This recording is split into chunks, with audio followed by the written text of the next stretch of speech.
Stay Alive is a survival horror tabletop role-playing game with elements of violence, emotional trauma, biological infection, and may include other mature content or themes.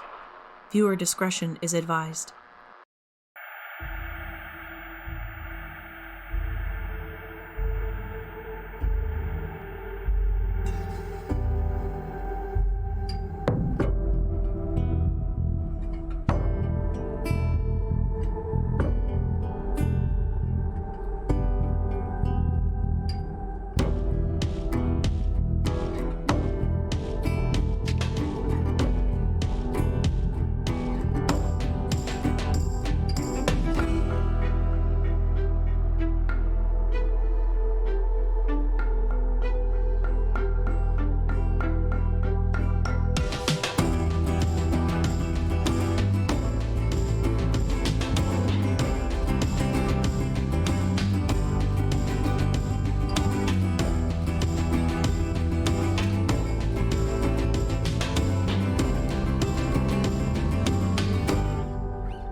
Previously on Stay Alive, the survivors that were held up at a small rural middle school ultimately found themselves on the dire end of resource scarcity, as it was determined that David, one of the group's survivors, had to make moves to a nearby town to investigate resource gathering opportunities that were a little further away than they had been accustomed to. Tagging along for this scouring journey was Malcolm, a fellow survivor in the small enclave that they have made for themselves, with David perhaps not fully aware of some of the history and backstory between Malcolm and his wife, Gwen. Both of them temporary residents of the Atlanta City Zoo during the Battle of the Cages. Now all together, a quiet and uneasy begins to mount, silenced only by David and Malcolm's isolated departure.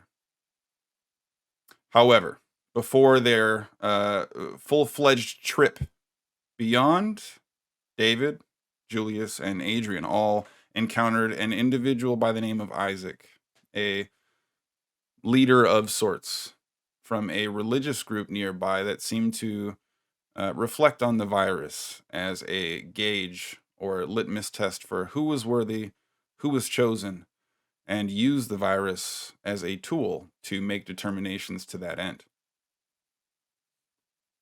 A small incursion of Zerk ultimately was set upon the school, seemingly a byproduct of Isaac's will, influence, or power, and unfortunately, the survivors lost Julius in the process. Setting out the following day, David and Malcolm went on their trip, Adrian staying back to recover, and Gwen charged with patching up some of the wounded from the initial Zerk attack, took first watch up on the roof, at which point in time Isaac once again revealed himself, only this time with little forewarning. Gwen fell victim to what would quickly be unveiled as a surprise attack on the school itself, this time from the members of the Third Coming itself. Gwen was assaulted, grabbed, and slowly being dragged away from an unusually strong Isaac, now revealing some sort of hidden or concealed level of strength. And with her last exasperated effort before losing consciousness, just attempting to provide some demarcation for the survivors to follow her trail. Fortunately for Adrian, who is now left alone at the school. Help would come in the form of Operative Mage being introduced, a very talented and skilled survivor that seemingly just fled from some similar type of accosting and was able to uh, kill one of the third coming members that had attacked and approached upon his arrival, and quickly making his way towards the interior, was able to assist Adrian from succumbing to some of the worst of the assault. Unfortunately, the circumstances were not the perfect or ideal, and while Mage's bow and arrow shot was entirely accurate, Adrian's combat prowess was not. The end result was a deceased cultist member falling atop Adrian's form and a knife lodging itself into Adrian's lung.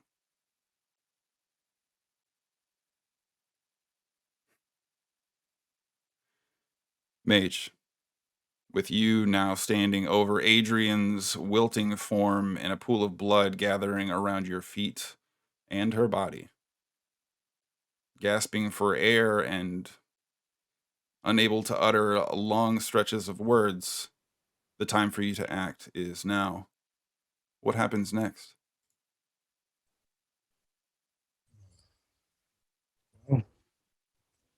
Got some good news and some bad news for you. The good news is the cultist that was trying to kill you is dead. The bad news is they kind of jammed a knife into your lung.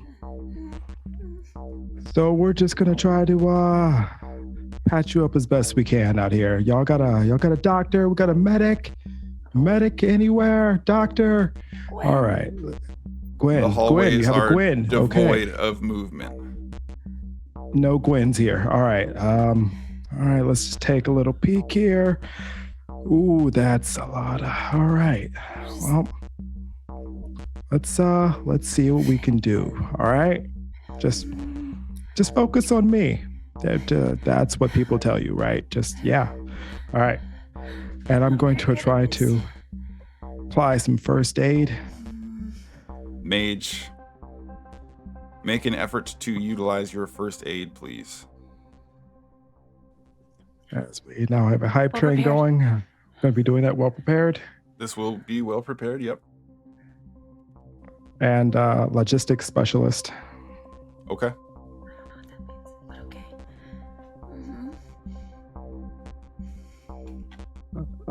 So that is a 11. Okay. Oh my god. Adrian, please make an effort to endure. Okay.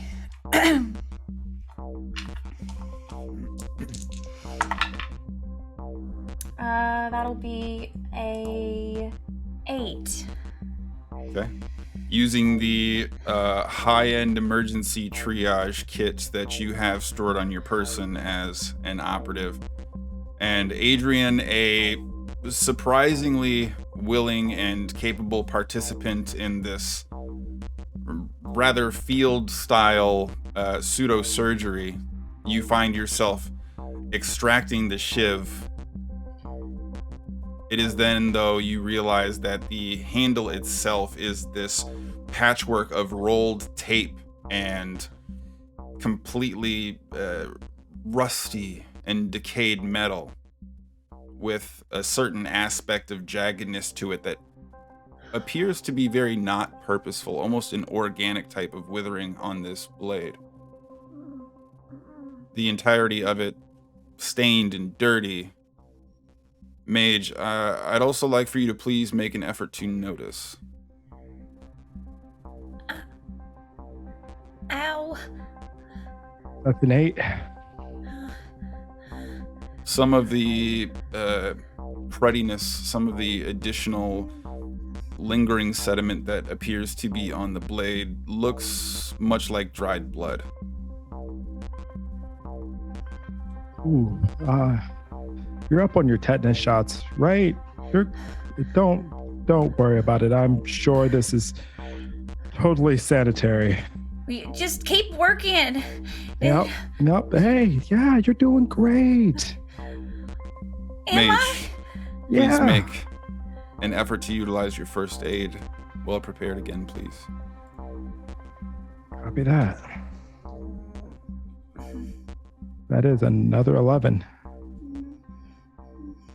Bracing a small ventilation tube within the jagged exposure of the wound itself, using an immediate expanding insular gel directly into the side of some of the remaining portions of the open wound, a small gasket, now the only emergence directly beyond the chest, directly below the collarbone, the top portion of it seemingly punctured and blood likely pouring internally to some extent for the moment, but stabilizing the overall lung function and keeping her from breathing in her own blood. A success and accomplishment that sees her continue to live on. Adrian, please make an effort to endure. Oh, come on, you got this. All right. It's a 10. Okay. Fighting back some of the jilted screams you can clearly tell would be echoing through the hallway were it not for Adrian's surprising resilience and toughness. It seems as if she's both remaining conscious and not immediately succumbing to shock or blood loss. Mage, go ahead and make a last effort to utilize your first aid, please.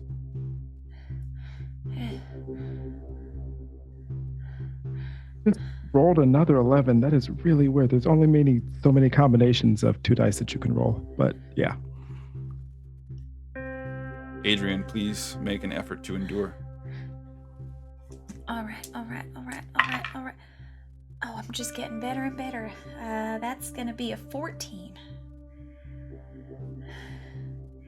With almost a steadfast silence as you begin applying the topical bandages and the overall coverings to not only try and stabilize the location of the wound, but also provide some semblance of protection against additional blood loss as you try to begin closing things up. The deceased assailant not far away from you now. The blood all mixing together on the floor as this opera of surgery takes place directly around you. But as Mage pulls away from you, Adrian, with blood-covered hands, a click, an audible turnstile on the valve now directly placed within your breastbone area here is basically assisting in the breathing process, allowing you to take in air without the lung further collapsing. Oh. Mage having stabilized you tell for you. the moment. I usually put sharp things into people, not pull them out, and this is some of my best work. I'm just gonna lay here for a minute. Adrian, What? Oh, I need you to make for me an infection roll and send me the result, please.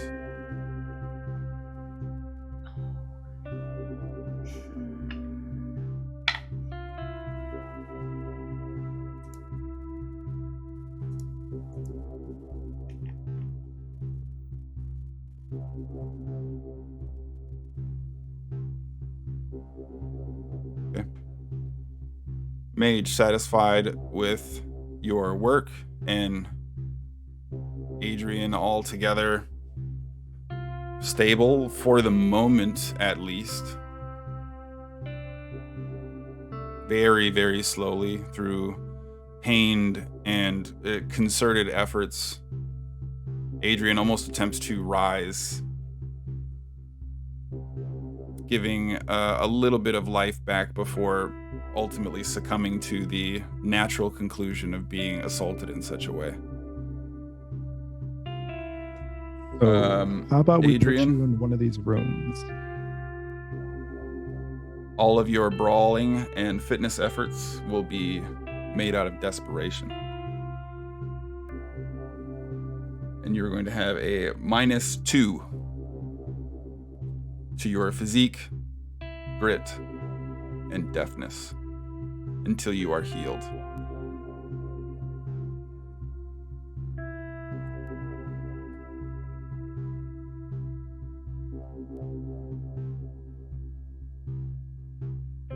Adrian lives on.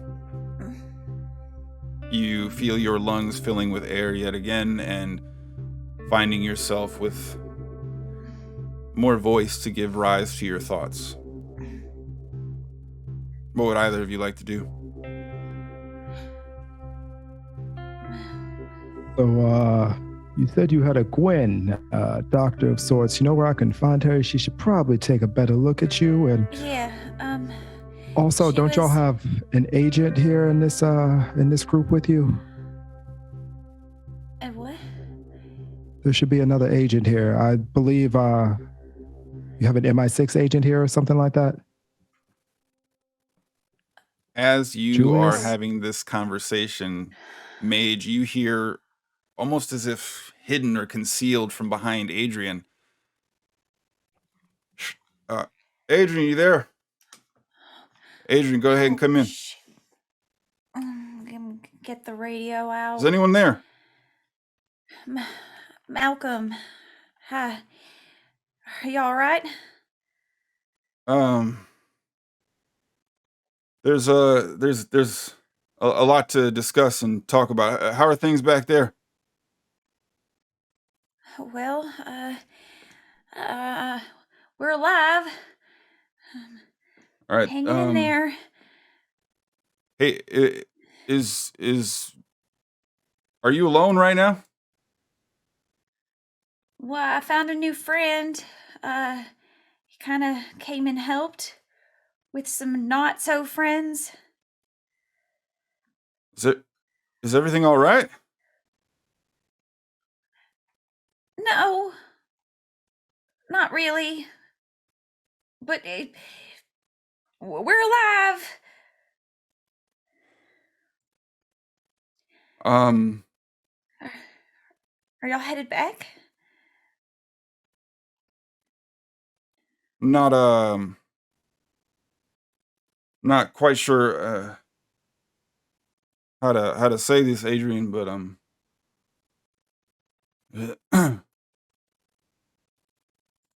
David, as the miles behind you continue to expand and the proximity to the nearby town ultimately draws closer and closer as you continue to navigate and work towards your ultimate goal of procuring resources for the time being,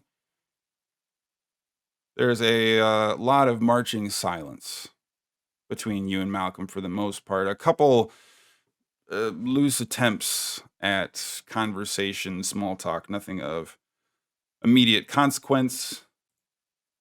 But as you approach the nearby city, probably no more than a few miles to the north on foot, having left earlier that morning, you see that the vast majority of the interior of the town has a shambling mess.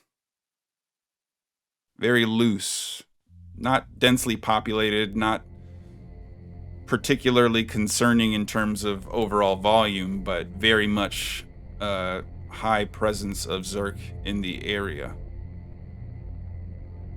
Viewing from a raised hill that is probably going to be somewhere in the neighborhood of about 500 feet away from anything that resembles sort of a main thoroughfare in what is still otherwise a relatively small town by comparison to major cities, you are seeing that what would pass for the corner grocers and the local hardware store and much of the street is ultimately stashed with Zerk meandering back and forth with a scattering mess of them standing still in place at various points in the street.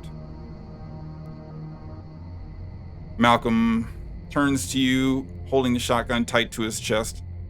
What do you think we should do? Well, there's few Zerk we're gonna have to deal with. Maybe lure them out with just a little bit of stray noise, and we can slip in and take kind of stock of these stores without having to waste any ammunition. What do you mean take care of them? And what do you mean make a little noise? What do you have in mind? Which one of us is making noise? Well, like technically neither of us, but I'd rather not waste ammunition if we don't have to.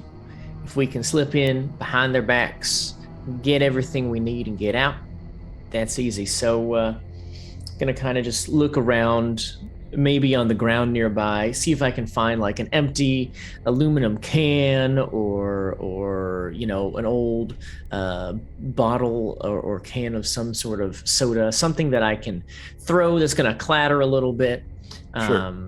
but then that I can stay out of the line of sight as I cause a little bit of a noise down the street a ways. Okay, make an effort to notice for me, and as part of this effort, you would also have to make your way and kind of begin moving considerably closer to the town proper, if you will. Yeah, sure. I figure that I'm really just kind of looking as we're going, but that's an 8. Okay. So as you begin moving in towards this town, it appears as if it's probably no more than 6 or so blocks wide and probably runs about a mile deep. A smattering of houses and maybe one small roll of trailers that are seemingly semi-permanent in terms of actual lodging, but otherwise there is largely rural-styled streets with almost a main thoroughfare, which you could pretty much tell from a distance has a lot of the important asset locations that you'd likely want to scavenge through. And as part of your traversal towards this city perimeter, this small town's exterior, you can easily see that between a couple different refuse bins and garbage cans, there's clearly a few different opportunities for you to stash up some cans or bottles to fill and throw as needed. Ooh, I'll grab like 4 or 5 of them and put them in, the bag that I've got right now.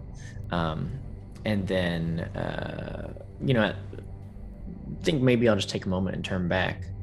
So, how familiar are you with this town? Like, what's going to be the best I had no reason bet to to come start? over here. I don't know if we can find Okay. a pharmacy or a grocery store. I mean, Main Street's going to be our best option, I think, but obviously that's where I feel like we'll run into most of them. So if you got other ideas, I'm open to hearing Sure. it. But How tall is the tallest building in town? a couple stories. Maybe we see if we can get to the top of the tallest building, get a little lookout over everything, and then from there, Okay. should be hopefully a little easier to kind of chart a path. Okay. Make an effort to notice for me, please. Yeah, it's a 7. Okay. You do see that one of the buildings, probably about halfway into town, just a few blocks away, a large protruding extension from the building that appears to be a run-back staircase that lines the entire back end of whatever this brick-like structure would be. Operability and safety, difficult to tell from this distance, but you can see a very quick and straightforward way onto the rooftops, if that's a route you'd prefer to go. Well, if you don't mind a quick climb up, I think maybe we'll just test it out. Go slow, make sure that it doesn't, collapse under us, but just a quick look and then can run right back down. I'm right behind you. Great, thanks. And I'll kind of clap him on the shoulder. Appreciate you coming along. And as you begin moving forward, you begin hearing some of these noises, these telltale signs of Zerk activity in the area.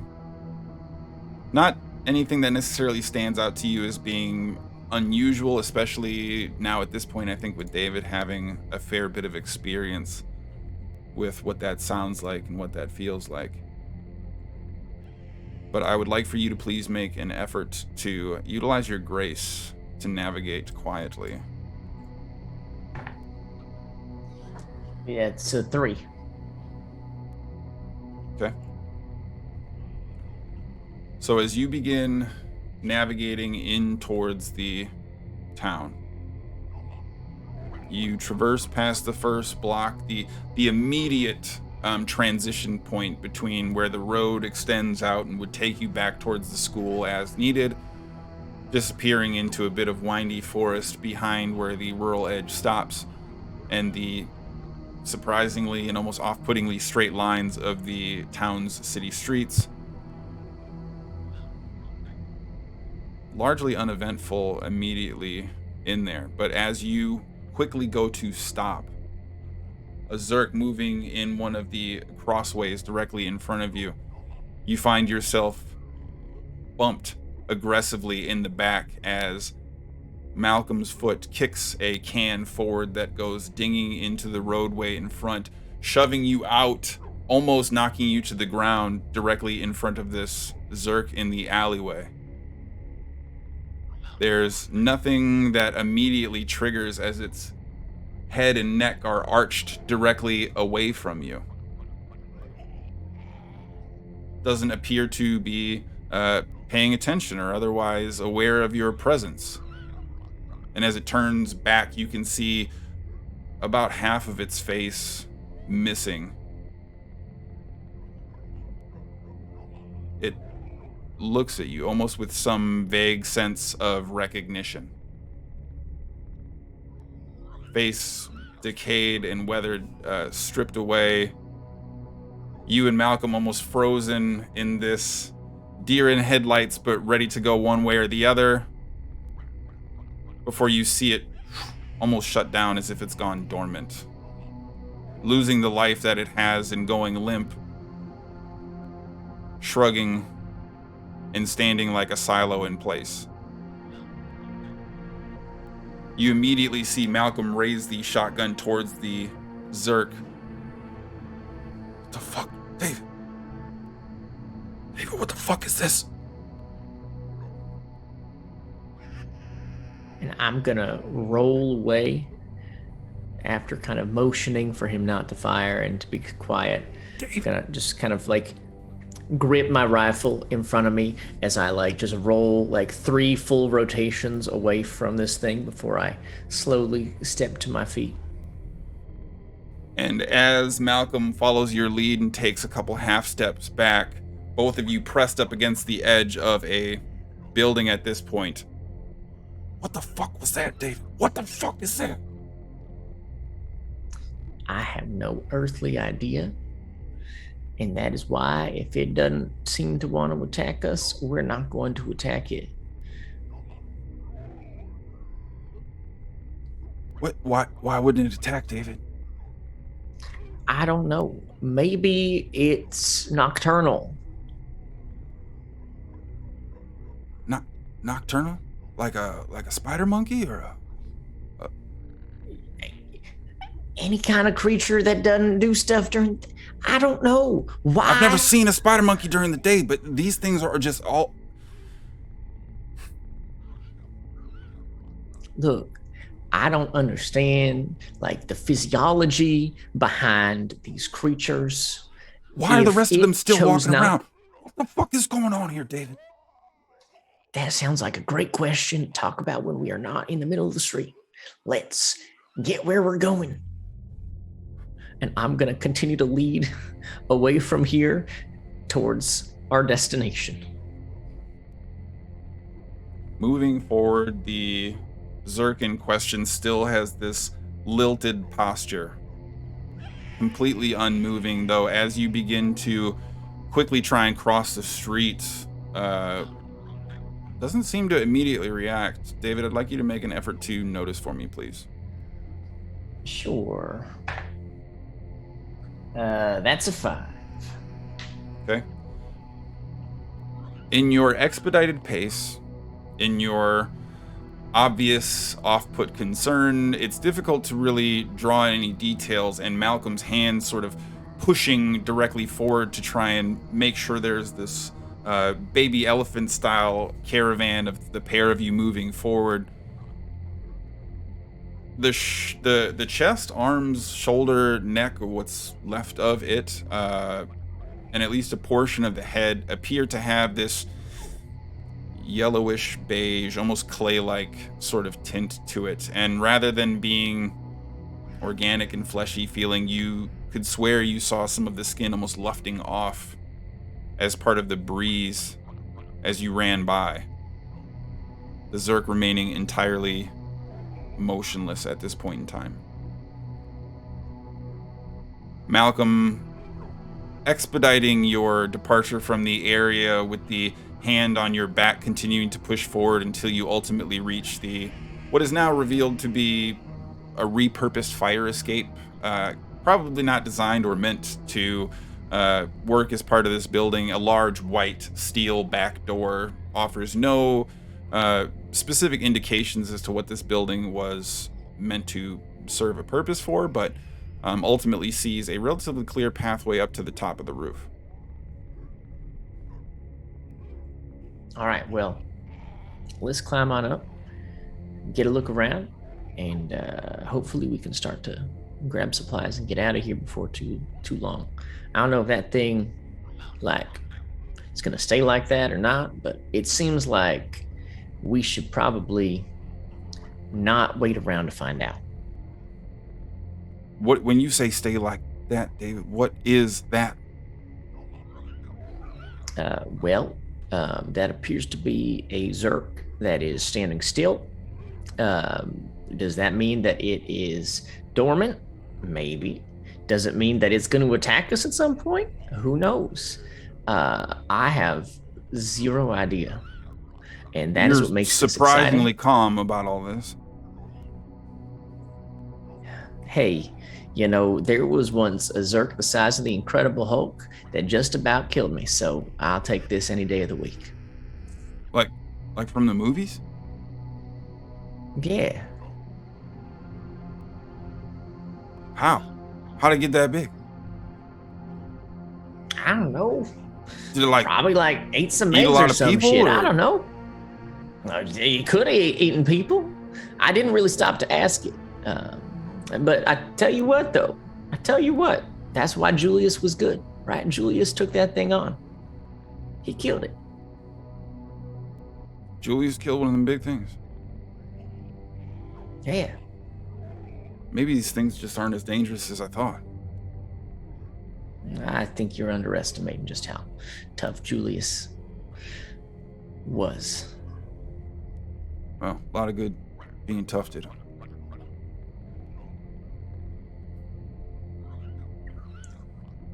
Let's get up there. Yeah. And he follows you up, casually moving up the metal stairs, both of you leaving your silent pace towards the very top of it to hear the last clink of hard-soled shoe against the last few steps of this largely metal add-on to this building. The roof itself has a small lip that's probably no more than 8 or so inches tall, where the brick extends beyond what the ceiling is, with the entirety of it covered in loose stone, very small, probably no more than an inch or so across, but as a scattering of a way to diffuse what limited water is likely exposed to for this area. As you reach the sort of upper echelon of visibility within the town proper, make an effort to notice for me, please. Yeah. That's another 5. Okay. Looking around, you can see from some distance, probably only a block or so away, Main Street does provide you both a pharmacy and a grocer's that are directly attached to one another. Outside of these very obvious standout inclusions, they do have an auto parts store, something that probably resembled a ice cream shop at some point, that has a large, or at least the top portion of some kind of ice cream cone foam signage that's been knocked to the ground either through time or disrepair, but you're probably not that far off, and you can now see the road down below you has a scattering of about a dozen or so Zerk aimlessly wandering in the streets. with one notable exception, a single Zerk standing motionless, a similarly lilted form, unmoving. Okay. Is that the same one or is that a different one? From this distance, you can tell that this Zerg appears to have substantially less damage, not missing half of its face, not exposed, and it has a little bit of the remaining torn bits of what was at some point a typical flannel shirt. No, interesting. Kind of pointed out, looks like there's two of them that seem to be like standing still in the same way. I wonder if this is like some kind of new mutation we haven't seen before. Not sure, but We just caught him on a day off, I think, is look, you see, that's what I'm saying. You got to joke about it in order to get rid of some of the jitters so that you don't piss your pants. Okay, so are the Zerk in the street? jitters. Are the Zerk that are in the street blocking our path to the grocery store and the pharmacy? In the sense that they're crisscrossing your pathway forward in a very kind of Frogger style sort of way. They would impede your progress, sure. It's not super dense in the sense that if you're quick, careful, and otherwise deft at avoiding being grabbed up, probably not too difficult to navigate through that, but otherwise they're there. They're definitely in between you and what you might be aiming for. Okay, all right. So from the top of this roof, I would like to take out two of my aluminum cans that I've collected and toss one in one direction, kind of leading them away from the grocery store and pharmacy, but not impeding our path. And then take a second one about 20 to 30 seconds later and throw it as far as I can in that same direction, trying to lure them as you throw this first away. one, you hear it hit the ground. Ting, ting, ting, ting. And all of the Zerk in the street immediately almost shut down this power down form as they begin standing still in the center of the street. All right, arm cocked, about halfway ready to throw the next one. What was in that, David? Just air. It's an empty can. Well, what did you wanna put in check the it for air? yourself? What do I look like? Some kind of sorcerer? I didn't put jack shit in the air. Maybe they're the ones putting shit in the air. Maybe they're the ones putting shit in the air. Yeah. And as you are talking, you also see on the distance, probably a few miles out yet, your ears perking up to the reality of it before your eyes are able to catch up, but a bit of a grayish front rolling in overhead, storm nearly looking to settle in your location, or at least heading your direction. I think we got to get inside somewhere, David. I think you're right. Okay, all right. Here's what we're going to do. Let's go down the stairs, go around this building, stay away from all them creepy shit, and let's see if we can get into the back door of the pharmacy. You want to walk through all that? No, I want to walk around all that. We're going to go like a block out of our way just so that we don't get into these things. I don't like it. It doesn't make sense to me. I don't know what it is. Maybe it's good. Maybe it's bad. I'll let a scientist somewhere figure that shit out. Isn't Gwen a scientist? No, she's a doctor. Technically, there's a difference. Right, like a body scientist. I know, I get it. Right, like you'd want like an epidemiologist or like a biochemist or something. I don't know. I mean, I took those classes, I think, at some point. I don't really remember a lot. Yeah, I sure didn't. Well, Gwen is a singularly spectacular woman, obviously. You're preaching to the choir. What if we split up? Navigated our own pathway forward, tried to move a little bit quieter. Okay, where you want to meet up then? We're headed to the pharmacy, right? Yeah? Let's try to meet up back around the back entrance or something. Okay, well, I'm gonna go this way, a block away from those creepy fuckers, and then where are you gonna head? Just that if something happens and we don't meet up there, I know where to start looking for you. I'll just go the opposite direction and try to meet up with you then. Okay, that is gonna put you across the street on the opposite side of them creepy fuckers. Well, if you see anything on the way that's worth grabbing up, then, make sure that you do, and I'll do the same. We'll just cover more ground that way. Okay, all right, sure. If you think that's what you want to do, like, I'm not here to tell you what you can and cannot do. You are here doing a favor to me. So, thank you. Yeah. You get a chance to talk to Gwen before you left? Yeah, we talked a little bit last night and this morning.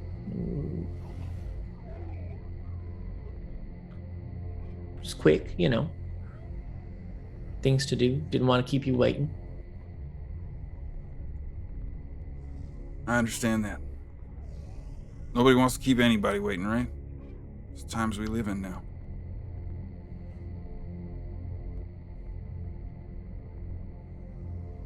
Go ahead, get a head start. I'll keep a lookout and I'll move right after you. All right, sure. Now let's kind of take one more look at him. I'm just gonna point at the shotgun that he's holding. And try not to shoot that thing if you can avoid it.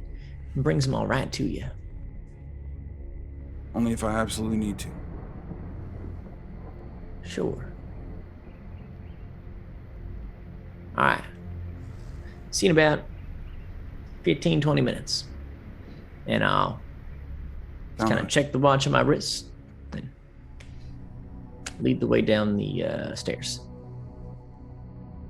He takes a knee at the edge of the building overlooking the street in front of the structure, looking over his shoulder casually to see you segue down the staircase. Adrian.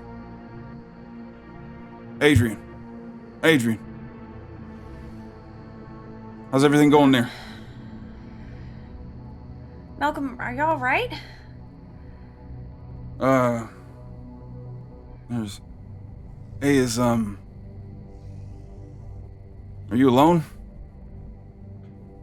Well, no. I found a new friend who kind of came and helped with some not so friends. See, are you sure everything's all right? No, not really, but we're alive. Are y'all headed back? Adrian, I'm not quite sure how to tell you this.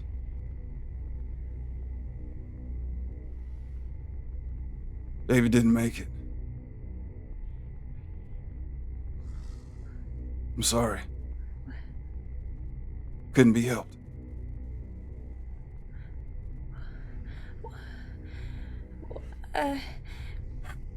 Are you all right? Are you safe? What happened? I'll be on my way back soon. There's just one thing I gotta take care of. I'll check in again with you soon. Be safe. Hang tight. Okay.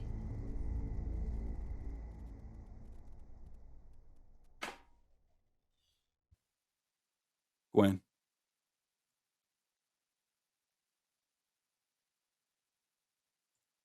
As you are just coming to consciousness, the loose grip of awareness on the periphery of your senses,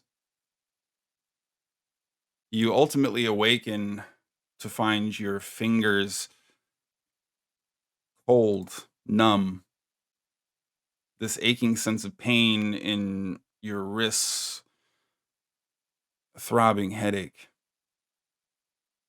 You see yourself loosely opening your eyes now as wood paneling and a barn-like structure now sees you tied and secured as you observe your hands up above your head, tied to a large cross as the ropes cut into your wrists. Moving into view as the haze begins to stabilize into a clear picture, you see Isaac standing in front of you. Directly to his left on the ground below, a stack of 2 bodies covered in brown robes. The loose noise of sawing and organic viscera in the nearby periphery, though unable to identify a source with a quick panning of your eyes and head. Oh, you're awake. Good to have you back with us, Gwen. Hopefully your trip here was not too uncomfortable. The journey for all of us has many challenges. Right. Where are we? Well, you're home, Gwen. You're back where you belong. And he turns to the side and dips into a small sink that's been detached. The basin alone filled with water, and you see him beginning to clean and rub his hands and forearms with this water. You see, Gwen, when I am tasked and given my mandate, I cannot shirk my duties. We have already seen the villain of this story. It is already unfolded, and I know how it will end. With us, standing among the chosen, among the righteous.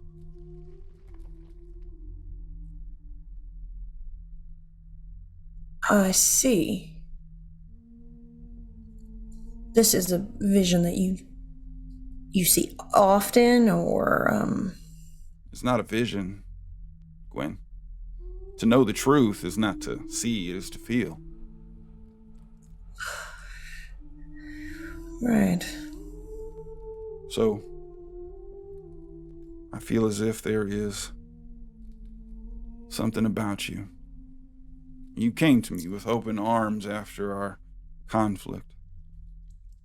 Perhaps you're a messenger or an envoy of further opportunity, I do not know. But we must yet see. There are many like you who maybe had a chance at being among the chosen. Unfortunately. And he moves up to you slowly, his hands open and extended as he approaches, and grabbing the side post directly a few inches away from the fingertips that are secured to it.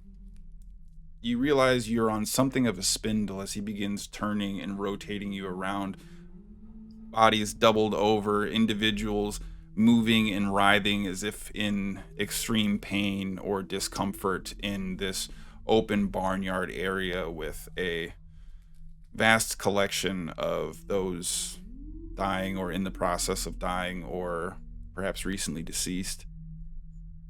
Wheeling you around slowly, almost like a showcase model before stopping your rotation and appearing back into view, having flipped your perspective to the backside, showing the horrific aftermath of whatever takes place in this location now in your primary view. You see, these were would-be hopefuls. Directly next to you on the ground now, just at the edge of Isaac's feet, you hear someone kind of letting out this groan. Help, please.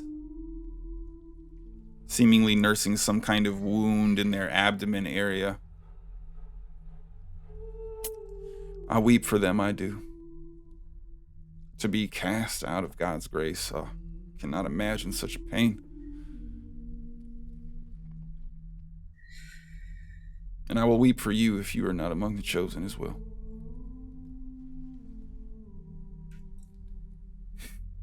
But the mission must continue. Gwen, my work must be done. I'm sure you understand. I know that I am sorry. Yes. Sorry for what? I do not pick. I only do as I am commanded.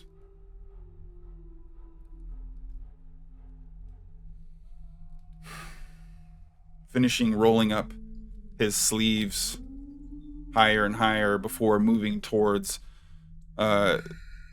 somewhere in your rear view, unable to really get eyes on where Isaac has gone, you hear this sliding shift of a door.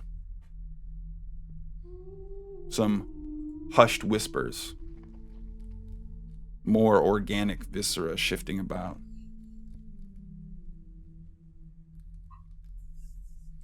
We'll see. She'll be given an opportunity. And you hear this clicking, this heavy movement and haggard footsteps before the jostled and familiar noises of Zerk begin to dance on the periphery of your senses. You find yourself slowly turned around, your arms extended outwards to find Isaac standing there, a clearly decayed, deceased form, a large brown satchel over its head. Two robed individuals holding this Zerk figure in place. Would you like to join me in prayer, Gwen? Yes. He takes a step forward, moving closer and closer to you, stepping up on the small pedestal that you now find yourself on, the foundational component of your rotating from moments ago. Grabs the back of your neck, pulling your head forward, touching his forehead to yours. Lord, please watch over our dear Gwen. She tries to act in your service. Should she be worthy, see her to your hand. See us all to promise. Amen. I mean...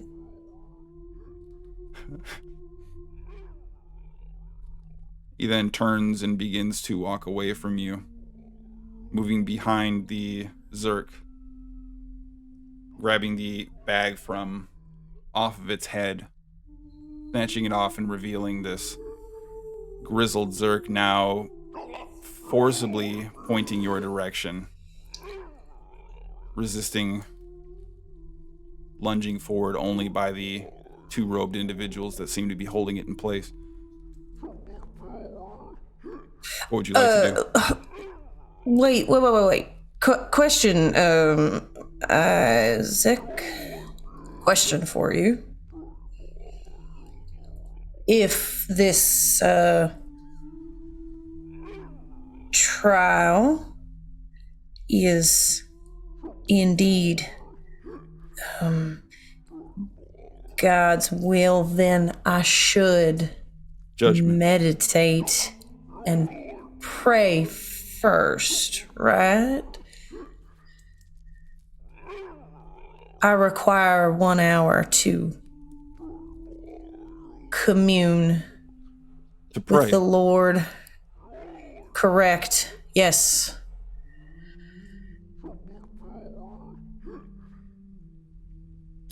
Well.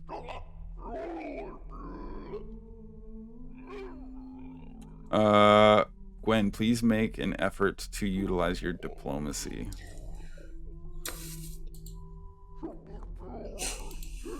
Okay.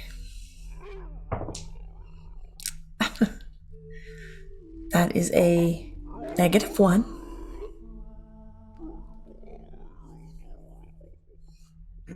My best possible score.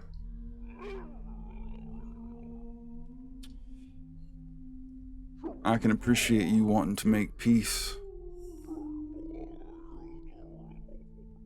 I won't be hasty in rushing you towards judgment. It's scary for all of us. However, you'll have all the time in the world to commune with God as needed after you've proven yourself worthy. Maybe we give you a spare minute instead. Oh, right. You minute, it would be great. Just one. That's enough to determine what is truly important to you. Yes.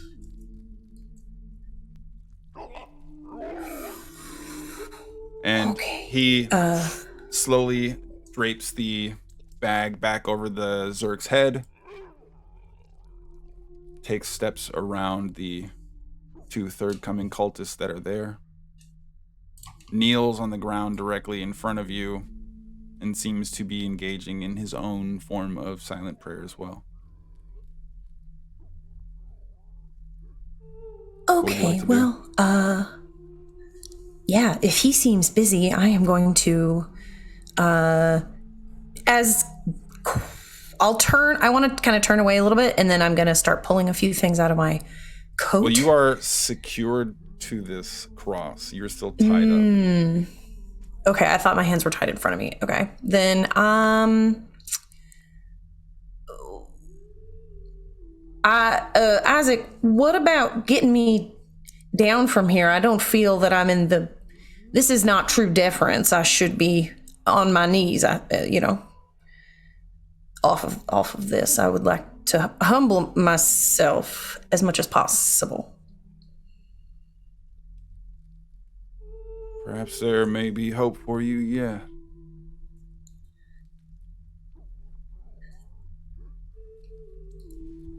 Gets up abruptly, takes a few steps out of the barnyard door, still slightly slid open.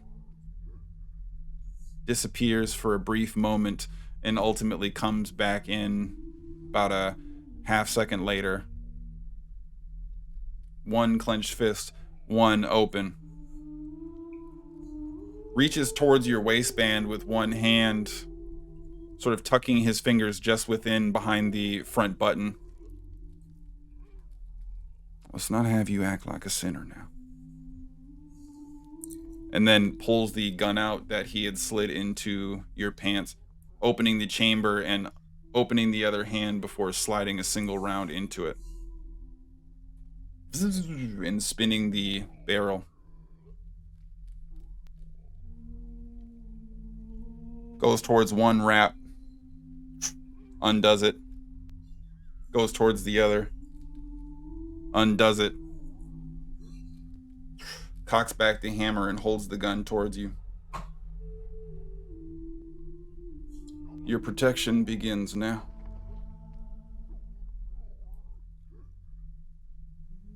Okay. And he pulls the trigger and you hear this click.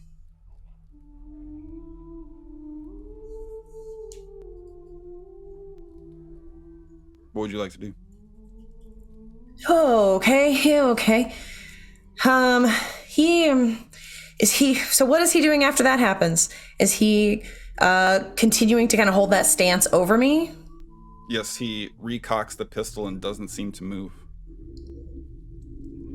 Okay, well, okay. I'm gonna get silently kind of like get down on my knees, and then I'll very slowly kind of pull my hands together in front of me. Do I think I would be able to hunch over just enough that he might not catch me pulling things out of my coat? You can certainly try. The 2 cultists are still sort of wrestling to stabilize this nearby Zerk. His demeanor doesn't appear to be focused on you, though his focus is certainly on you. He is more so directly focused on the mechanism of his employment here, the pistol towards your back, allowing you freedom of movement, not particularly trying to restrain or restrict you in any way, though just a quick peek over sees his stance is still largely resolute. Doesn't appear fixated on what you're doing as much, though. Okay, well, I'm gonna try it anyway. I would like to, pull a few things from my coat. One, if I have any, like, even a small amount of, like, rubbing alcohol, disinfectant, anything like that. And then I'm also gonna pull out a blood coagulant. Okay. And if I can, I would like to use both of those without him noticing. I specifically want to make sure to get the disinfectant like on my hands so that I can like get it on any skin that's exposed. So like arms, hands, maybe if I can sneak a once up to my neck area, that would be great. Make an effort to utilize your deft, I'll say. Okay. Deft. Just regular deft, right? Not just regular deft. Okay, that's fine. You're trying to use minute, graceful movements in an accurate and specified capacity. Yep. Right. That's a 5. Okay.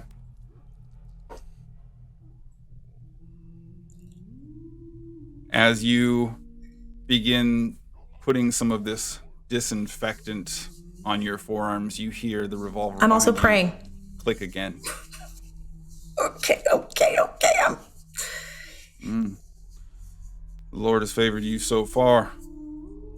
Okay. The small coagulant tablets, the thickeners as part of the mobile first aid kit that you took with you essentially from the trauma lab that you'd been working on, Gwen, maintaining control of all of the primary medical equipment, very unfortunately for Adrian in the circumstance, but otherwise potentially proving of use. I'm going to say go ahead now and make an effort to be graceful, please. Yeah. Okay. Oops, that was cocked. Okay, that's a. Oop. Oh my god. 4. Okay. As you are trying to quickly sneak your hands upward, the tablet falling onto your tongue as you hear another click as the hammer smashes into the back of the revolver before another quick cock of the hammer again. Oh. The Lord's patience wanes with you, Gwen. Oh. Okay. And what are you doing? If that is, if I have enough time to do those things, then I'm gonna just kind of stand up, hands empty.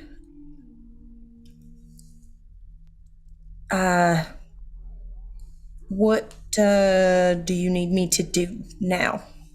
I feel very guided and blessed. I'm ready. You're ready.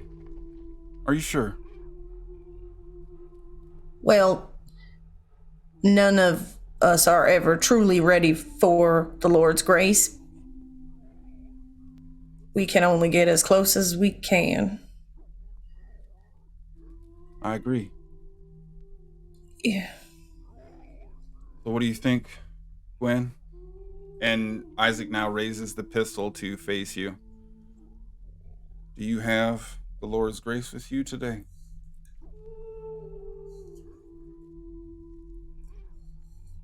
We shall see. The faithful believe that we always walk in his grace, though we are not deserving. He raises the pistol into the air, squeezing the trigger, and a round rings out from the barrel, shooting into the roof. He quickly drops the gun on the ground, moves over towards the Zerk, and unbags it once more.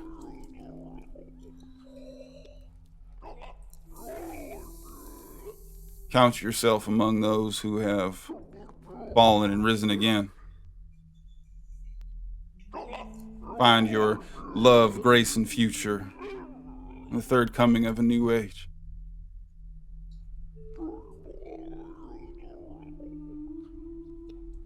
And you see both of the cultists release the Zerk that begins charging towards you.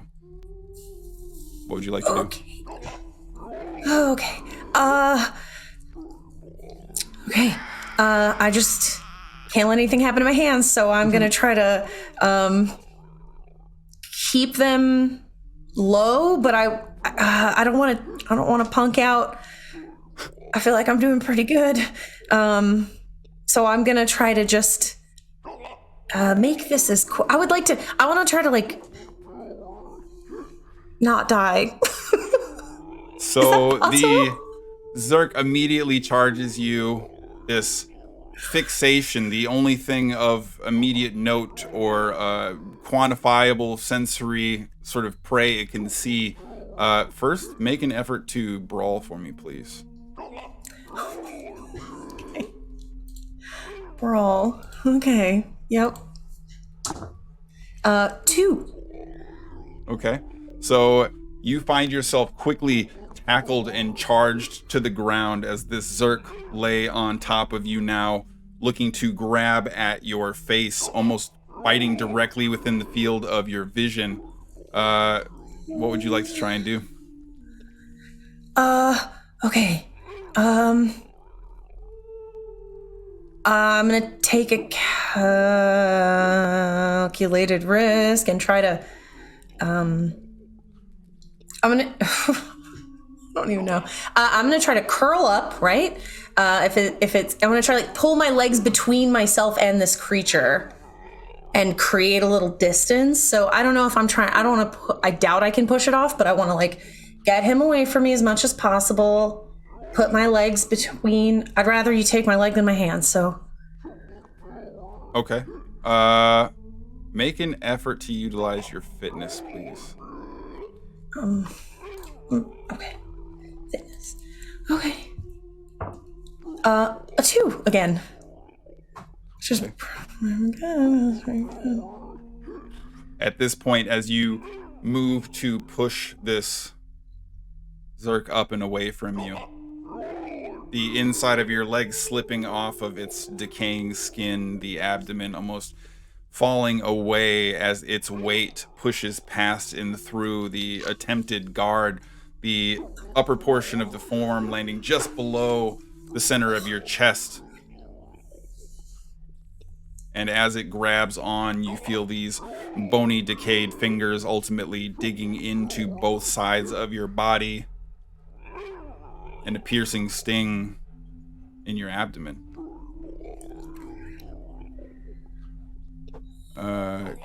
Gwen, please make an effort to resist infection.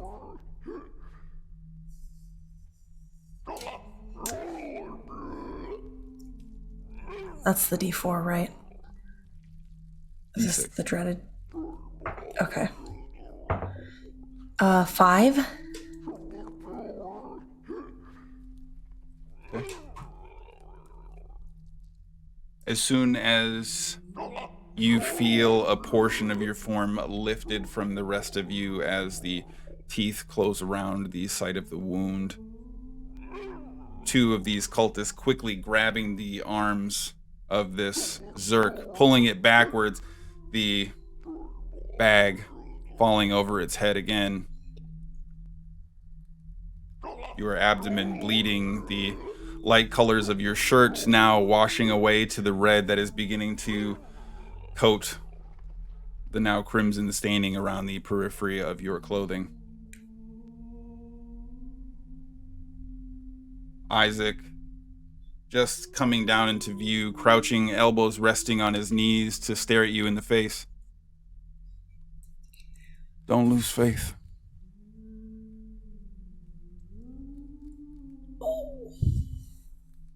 You've got to believe.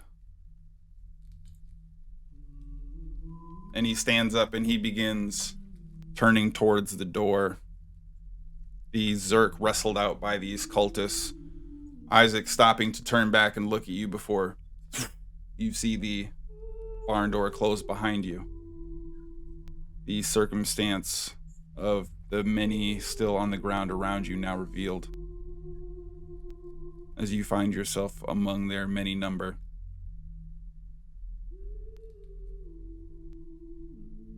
What would you like to do?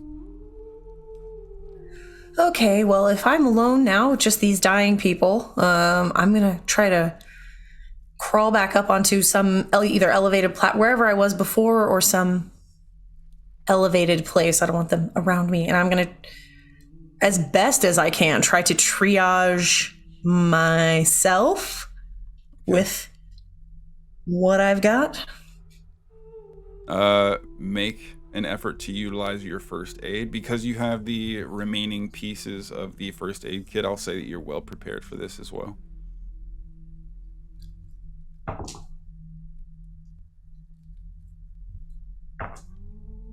12. Okay.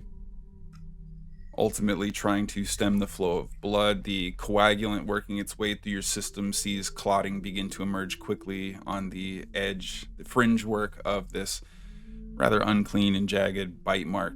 Doing your best to use the remaining disinfectant to try and work out some of the opportunity to resist bacterial intake. Difficulty focusing with your head still ringing about and now scattered array of pain points and discomfort throughout your body. You stand isolated and alone in a barn of death. Cross with two ropes open for your restraints, now just lingering from each edge, and the continuing slowed movement of those on the ground around you. Nothing that immediately suggests anything of note, with one specific exception. Moving up high, trying to isolate yourself, focusing on treating the wound, providing you enough opportunity to ultimately focus your vision. A couple small bullets on the ground, seemingly part of the theatrics of Isaac dropping them upon entering or something to that effect, but in between this old storage sort of stand-up shed where farming and gardening implements seem to have been held at one point in time, catching your eye is a glinting steel, largely clean, largely untarnished.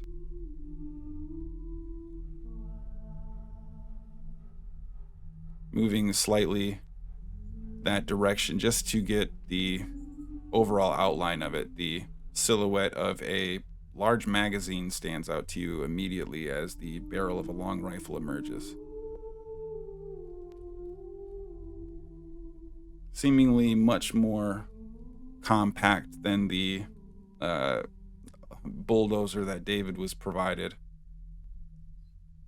Taken off of some previous crossing individual, or stored based on their propensity to not utilize guns in that capacity, but a rather high-end piece of equipment that appears to provide a lethal response to your immediate circumstance, should you be so inclined. Or to move and relocate for later collection if you see fit.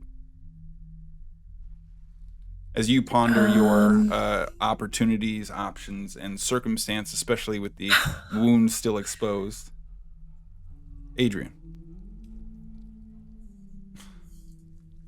just barely having your lungs stabilized to the point where you can draw in air and at least communicate somewhat effectively, pained as it might be.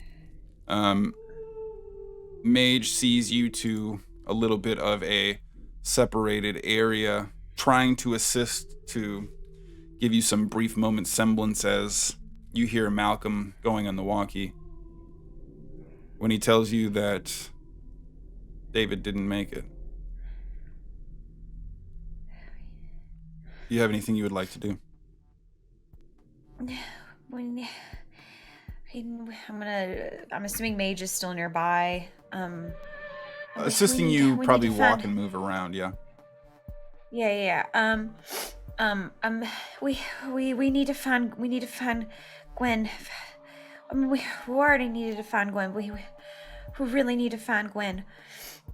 Like now. We need Gwen now.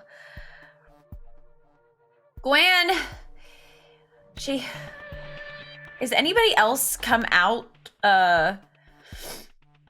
after we were Doesn't yelling? appear to be. Well, Mage was yelling. Okay, all right, is everyone okay? Well, I'm gonna just I'm gonna keep looking around, and I will. Can I go out front and see if, for nothing else other than like a quick glance to make sure nobody else is out there and waiting to come in and try to kill us? Make an effort to notice. That sounds like a great plan. Oh, that's gonna be a 7.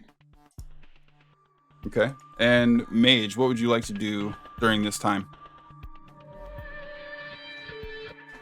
Yeah, so sorry about your friend David, and I'm pretty sure, I mean, I'm an operative, not a doctor, but I just pulled a shiv out of your chest and put a pipe in so you could breathe, so you should probably not be moving around as much as you are. Okay, well, we need to find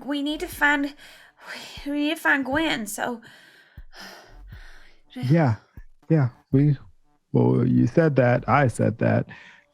We should definitely find this Gwen, but I'm pretty sure you moving around like this is not going to help your situation. So why don't you kind of put yourself in this room, right? And I will try to find your friend Gwen. Okay. What do they look like? They, I'll describe Gwen as best as I can. She's about yay high, and she's got like a stern look about her. She's wearing like a doctor's. I mean, it's a little muddy now, but Got it. Adrian. Got it. Yeah, I'm sure I can manage. Please make an effort to endure. Mage and Adrian, as you both begin navigating towards some representation of comforted retreat from the interior entryway, you hear sort of heavy footfalls moving your direction. Adrian, a quick moment of recognition as you see Ari heading your way. Mage, probably a not immediately alarming, a rather portly, somewhat elderly woman kind of slowly marching towards you sheepishly, but with an awkward gait and pacing. And as she moves closer within this dark hallway, you see this hand on the side of her neck, a form now emerging from behind her that's slowly walking forward. Only half of a barely visible face presented to you. I am chosen. You are sinners, he said. They would come to us, draped in black, bringing things of the devil, and he's come here. Isaac will not see you spread your evil across this land. No, I will stop you. Here and now, sinner! and from behind Ari, this pistol quickly emerges, pointing in Mage's direction.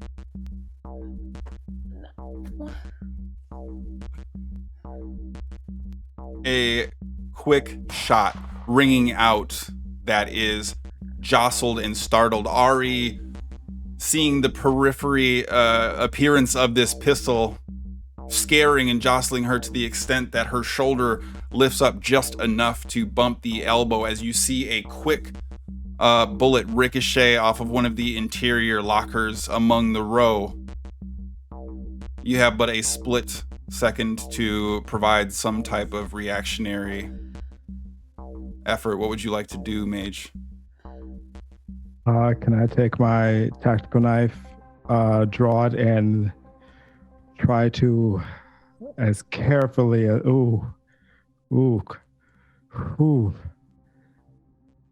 using her as cover? Yeah. How far away are they?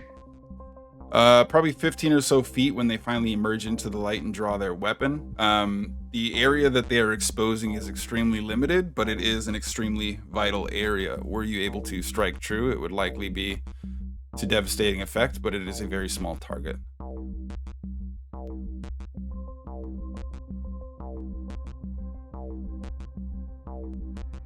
Is that Gwen? No, that's Ari. Expendable. Got it. No. And I try to do as accurately as I can, put that knife on target. Make an effort to be accurate, please. Okay, not bad. Not bad. That's a 9.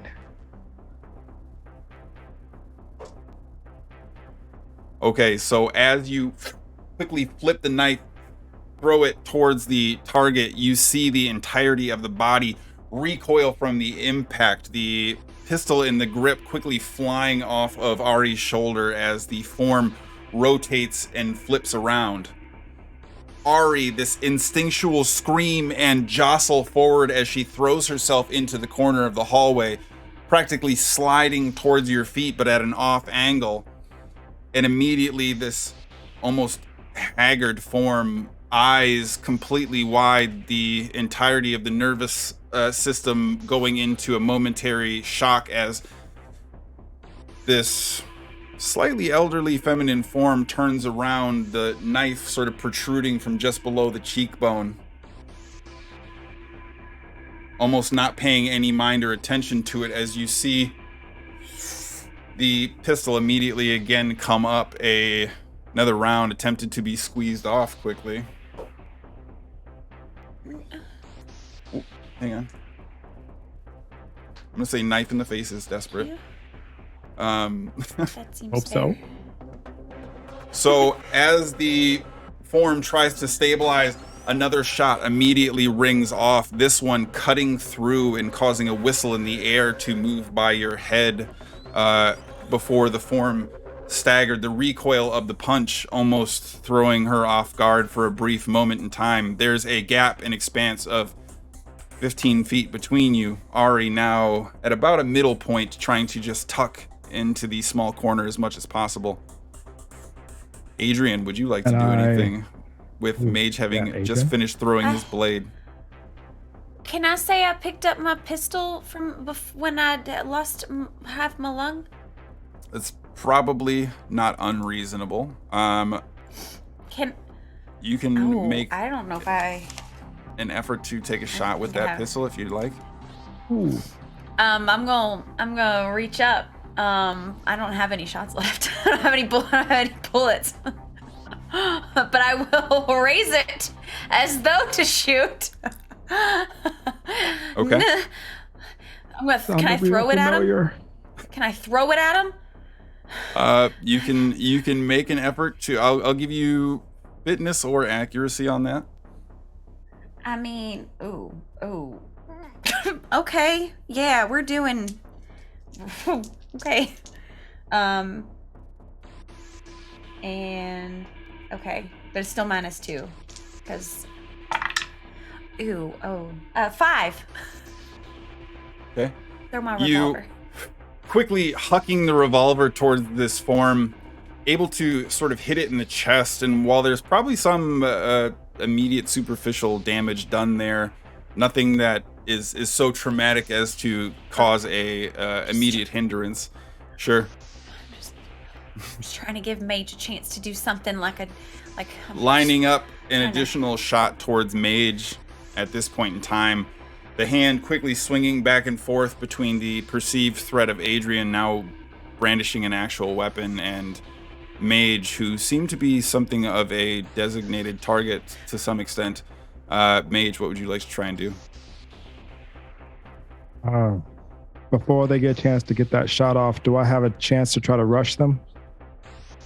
Utilize your fitness. And as I'm rushing them, I would like to pull an arrow out of my quiver and just kind of like choke up on it towards the head. Okay, sure. Fitness roll. That is a 5.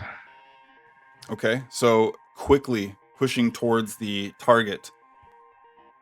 The laminate flooring, this once finely buffered and polished tile, causing just the smallest faltered step, aggressing upon your target extremely quickly, but not able to get there before the target is able to at least recenter and focus their gaze on you. Did you roll that well prepared? No, I did not. Oh, we had a train. I did not. Hold on. That was a 5. That is now a 13. How do you go from 5 to a 13? You roll... Because I rolled it an 8 because I'm a logistics specialist. Oh, right. Well prepared, I roll a D8. That's right.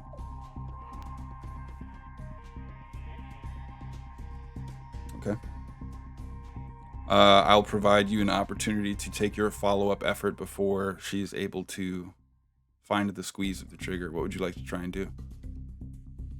I would like to manually insert that arrow into heart, neck, temple, whatever I can get to. I'm going to say make an effort to brawl based on using something of an unintended functional implement here. I'm going to say that you are in a desperate situation, but you're also well prepared. Ooh, that's a lot of numbers. All right. So that one is my regular number, my desperate. Okay, so that is an 8 minus 4 plus 8 minus 4, so that's 4 plus 3 for tactician. That's a 7. Okay. Go ahead and roll a D4 for me, please.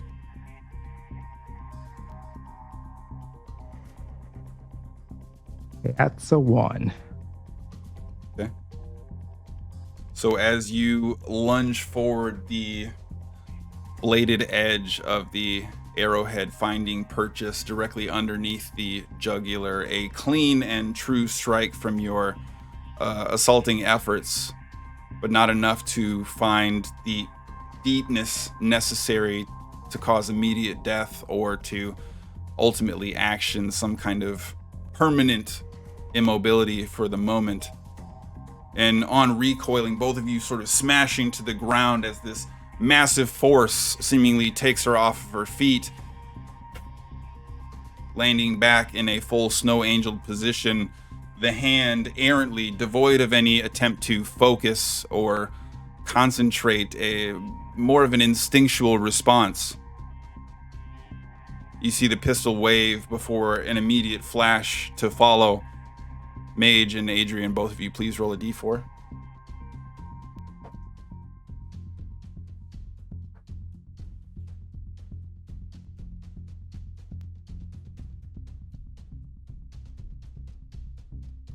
And as you pull the arrow out of the jugular, accelerating the breathing, causing additional damage from the withdrawal, the hand, like a snake detached from the body, quickly flinging towards your direction.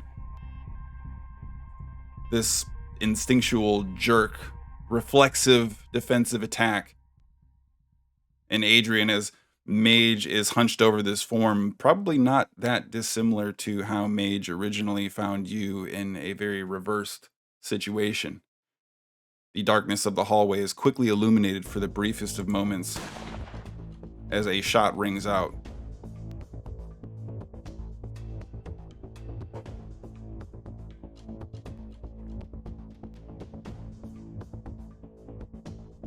And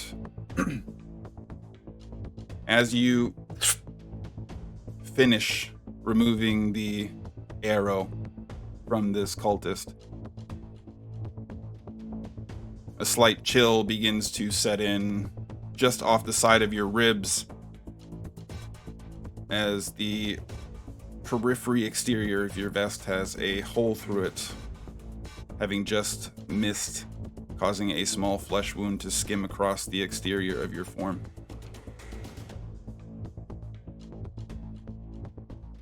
The bullet lodging itself somewhere in the mesh foam ceiling beyond, and a new through and through that's managed to kill your pockets and little else in the process. After that, can I retrieve my knife by grabbing the handle and dragging it across their face as I pull it back out? The form now is coming to very definitive and obvious blood loss as the pool created just near the location where Adrian's emergency surgery took place. The once polished and white floors of this school now a deeper stain of crimson. Ari finally getting up the nerve to quickly look around, seeing you, Mage, and Adrian now kind of leaning against some of the lockers, struggling to stand and stay upright. You're not one of them, Adrian? No. Hey, where's Gwen? We need to find Gwen. The children. There's more. What? There's more of them. There's more what? David.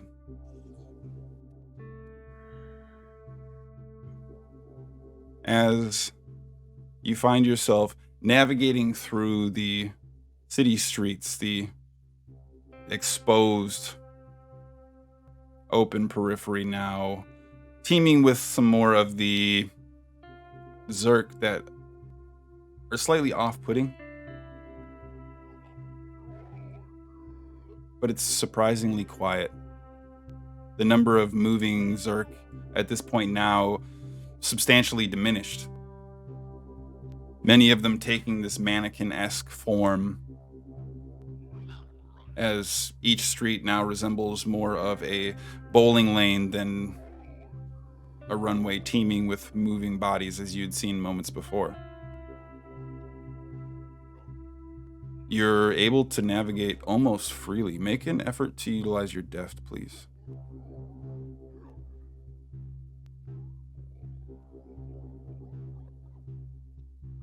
Just base def is a 4. Okay.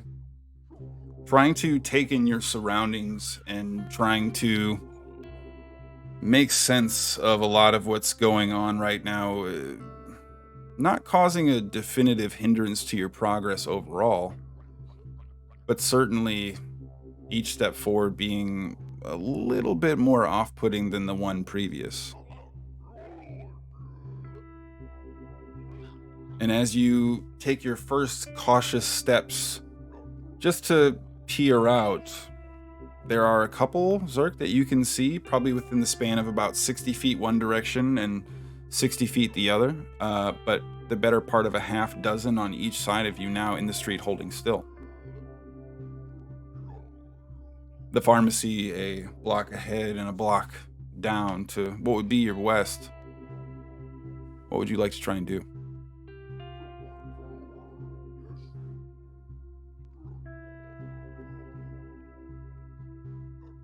And they're standing still as in the same as the ones that we saw earlier, or they're just stationary? Correct. They appear lilted, sort of hunched, standing on the gravitational peg of the central portion of their form.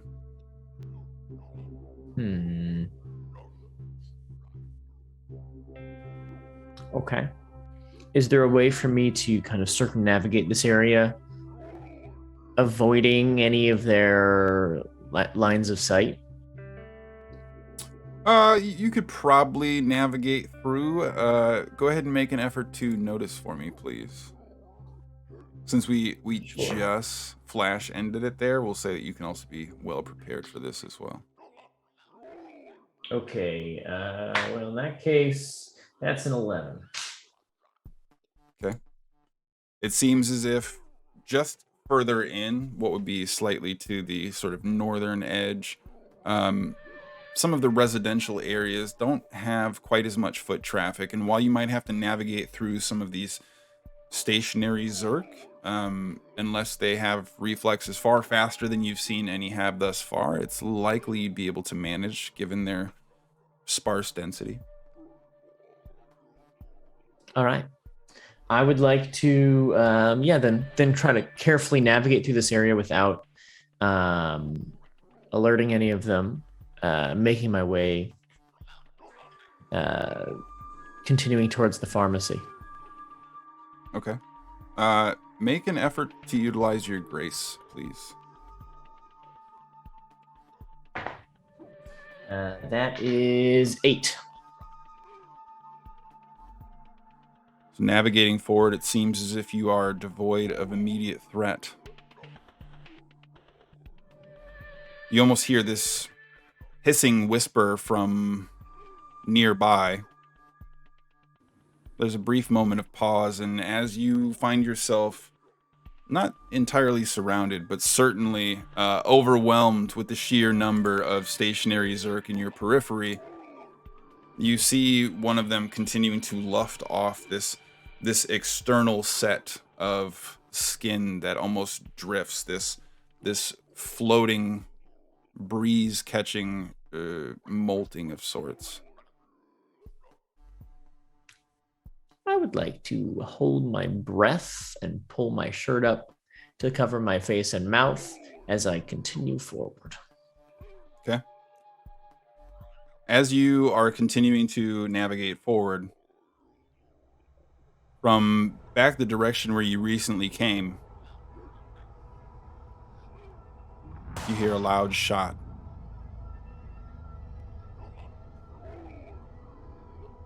The Zerk around you kind of almost wriggling and writhing, a stationary seizure for a brief moment that sees almost this plume, this deployment, this almost spore-like wriggling from a decaying mushroom.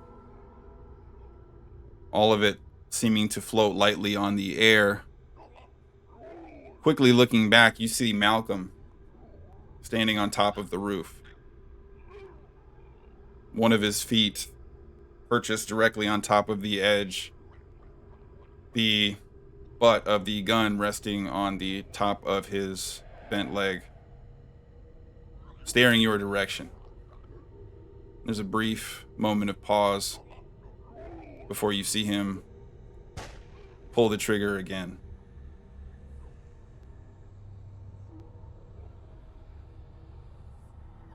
The Zerk directly around you, continuing to shake, writhe, this fantastical sense of them becoming agitated, though less stable. Okay, like to do? Which way are these like little spore things heading? I want to run upwind as I cover my face and mouth. Okay. Your best bet in that regard is kind of moving towards the more residential section, the central breeze kind of moving through the corridor as the town is kind of outlined, catching and shielding some of the wind, causing this natural siloed tunneling effect that sees the breezes kind of cut through some of the main streets. running against it, not Okay. particularly difficult to discern. And as the wind continues to pick up from the distant thunder that's continuing to roll in, you ultimately find yourself in this surrounding whirlwind now of growing Zerk noises. These forms continuing to shake, but none of them animating, none of them immediately springing to any kind of action right away. Okay. What would you like to do? I'm gonna try to make my way into kind of one of these openings where the wind is clearly blowing through, so that I'm relatively safe from whatever this is that they're tossing up in the air. And then getting there, I'm gonna stop and I'm gonna look back at Malcolm and I'm gonna be like,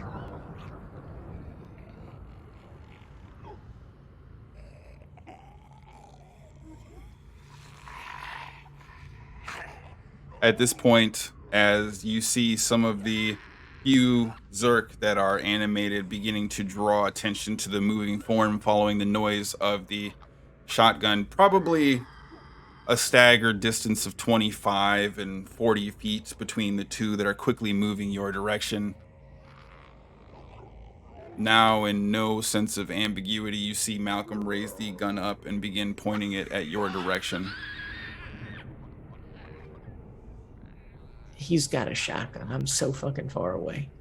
This is... And pulling the trigger at a distance. Won't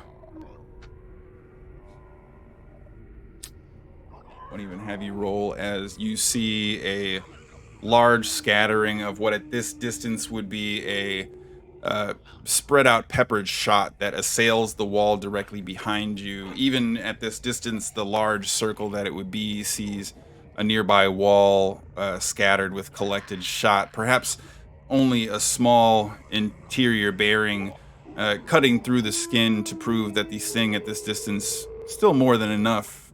Could you prove accurate, though, at this range? Not super likely. Cracking the barrel down, you see Malcolm immediately reaching behind his back, seemingly looking to load it as he disappears from view, navigating back towards the top portion of the building. Yeah, all right. There's two Zerk moving towards me. There's this jackass on top of the building. I'm going to walk over and just get a building between me and him so that he can't see me as I turn with this rifle that I was gifted the other day. And I'm going to turn and see if I can't line up a shot that'll go clear through the front one and knock out the second one, because I know that this weapon can put holes through multiple things if I'm smart. All right. I'll say, for the purpose of outlining the shot, make an effort to focus. Sure. That's a 15. Okay.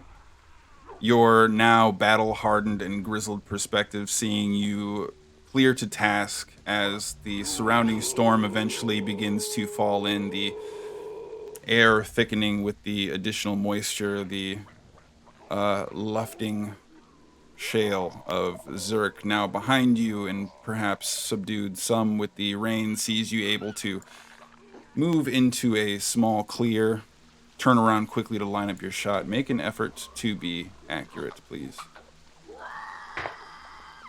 That's a 12. And with zero hesitation, loud, massive bang rings out. Small explosion taking place in the 3 feet between your shoulder and the end of the barrel. A kick unlike you've experienced with any of your weapons from before, but it sees not just two Zerk felled as much as the core interior of most of their upper body largely eviscerated from the impact of the force alone. Additional Zerk still moving your direction much more casually, but now as the residential area gives way from this sort of finished road on Main Street to a little bit more of a graveled, sort of finished, refined pretending to be at least reasonably finished sort of trailer lot. See some of the puddle gathering and splashing near your feet as the Zerk continue to march, but the ones that were standing still you now see almost falling, melting into the ground, collapsing under their own weight. One at a time, Okay. slowly and gradually, just toppling through. I don't like that. I'm not going to go anywhere near that, but I would like to maneuver around and through a building or two, trying to keep a building between me and Malcolm, but then also trying to just break line of sight and get away from whatever these handful of Zerk are in this area that are trying to get towards me. You said they're moving much more casually, so I can probably put some distance and like kind of take a sharp turn or two in order to get away. Okay. You're able to navigate into any number of these nearby areas should you attempt to do so, and happenstance sees you moving towards one of the second trailers that you're able to kind of do a quick cursory investigation on, that the front door is unlocked. The storm continuing to move in, the very definitive and obvious sense of unease, as you can tell, at least in some capacity, your attention wasn't removed and you are still sort of being pursued, slow as it may be. From some distance away, you hear, "Come on, David. Where you at?" Malcolm outside calling you. I'm reasonably certain that he doesn't know exactly where I'm at right now, whereas I know about where he's at. And so I'm going to take a second and lean out from where I'm at and get a clear line of sight and take a shot. Okay, first, I'd like for you to make an effort to notice. With the coverage overhead and the rain, I'm also going to say you're trying to look for your target in a desperate situation that hinders your view. That's a 6. Okay. It seems as if the last little semblance of Malcolm calling out for you registers as a generalized direction, but he's also very purposeful about not exposing his form. Does not immediately avail to you his location. But you can tell he's probably close by. Somewhere within 50, 75 feet, that ish direction. Likely one of the trailer or two away from you. Okay. Come on, David, we can work this out. So if he's still moving in my general direction, I'd like to get another building or so between us before I turn around and see if I can't get another shot at him. But I want to kind of keep making a little bit of separation here. Would you like to try to move into the building that you believe to be in between you and him? They're all kind of fixed trailer homes, sort of like a double wide, if you will. If I can, I would like to keep moving towards the outskirts of town, luring him kind of away from where we previously were, one, and also subsequently luring the Zerk from there. But then two, I need to keep distance because that's going to give me as much advantage as possible here in combat. Okay. So, are you attempting to move quickly or quietly? I think I'm going to prioritize quickly. Okay. So as you begin navigating further north, trying to provide some sort of circular approach, you hear from behind you the racking of a shotgun.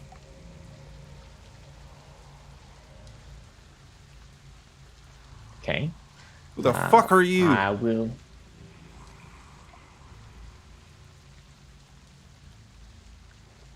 You the fellas that came in here and woke all these fuckers up? Fucking great. Gonna Haven't had to deal with this turn in towards 2 this fucking individual. weeks. Gonna turn towards this individual, weapon down, say, look, I'm so sorry for interrupting whatever you have going on here. There is a gentleman currently trying to shoot me.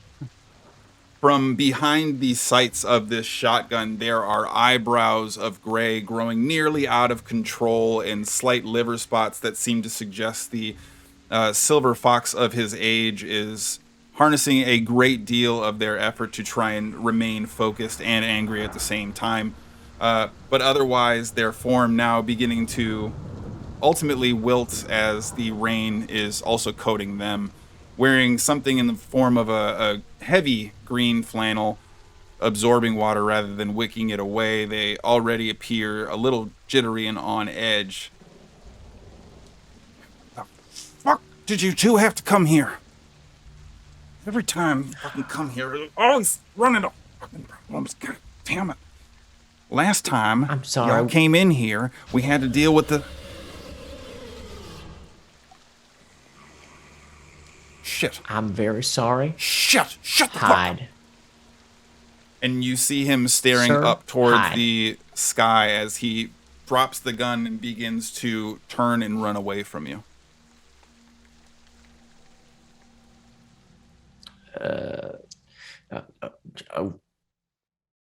And to those of you out there surviving, stay safe. Stay alive.